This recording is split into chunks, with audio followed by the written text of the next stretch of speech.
Kenapa Zoro berubah setelah time skip? Di dunia One Piece ada banyak karakter keren, tapi cuma sedikit yang sekeren dan seikonik Roronoa Zoro. Dari awalnya sebagai pemburu bajak laut sampai jadi salah satu pendekar pedang terkuat di dunia, perjalanan Zoro selalu menarik buat diikuti.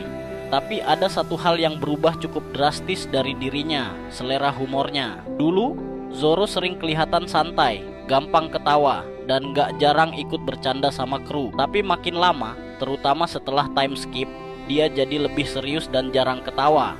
Kenapa bisa begitu? Momen-momen yang mengubah Zoro. Salah satu titik perubahan Zoro bisa dilihat di Thriller Bark. Waktu dia ngelawan Kuma, dia mengalami rasa sakit yang luar biasa gara-gara kekuatan buah iblisnya. Momen itu nggak cuman ngasih luka fisik, tapi juga mental. Itu jadi pengingat betapa kejamnya dunia yang dia jalani. Perubahan makin terasa setelah time skip. Selama 2 tahun, Zoro berlatih di bawah Mihawk, sementara kru topi jerami menghadapi masalah mereka masing-masing. Begitu dia kembali, dia sadar betapa banyak yang telah terjadi, termasuk kematian Ace, kakaknya Luffy. Ini jadi tamparan keras buat Zoro kalau perjuangannya buat jadi lebih kuat ternyata juga datang dengan harga yang besar. Tapi kalau ngomongin titik balik paling besar, tentu aja kekalahannya dari Mihawk di awal cerita.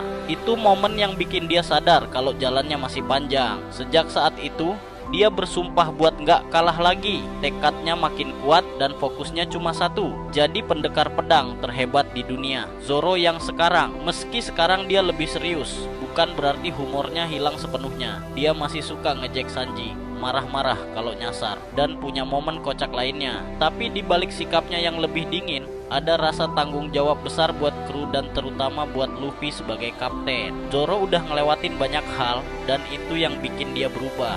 Dia mungkin gak lagi seceria dulu, tapi semangatnya masih sama, bahkan lebih kuat. Dan siapa tahu, mungkin suatu hari kita bakal lihat lagi sisi Zoro yang lebih santai seperti dulu. Sampai saat itu, kita bakal terus ngikutin perjalanannya di One Piece. Kalau kalian suka video ini, jangan lupa like, subscribe, dan sampai jumpa di video berikutnya.